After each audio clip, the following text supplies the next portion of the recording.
Sir, मी माझ्या पप्पांच्या गाडीवर येतो, तुम्ही जातो सोमनाथला पळत पळत येतो त्या शाळेत. तू नको चुकल्या करू, बस खाली. आधी सर.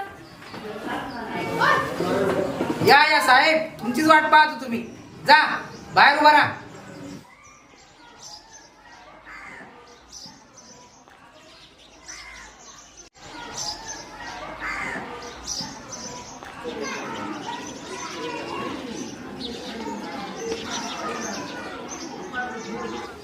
पहा मुलांनो, आज आहे वाचन प्रेरणा दिन.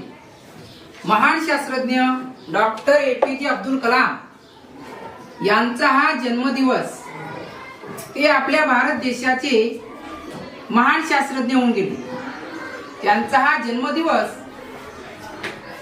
सर्व शाळांमध्ये वाचन प्रेरणा दिन म्हणून साजरा केला जातो.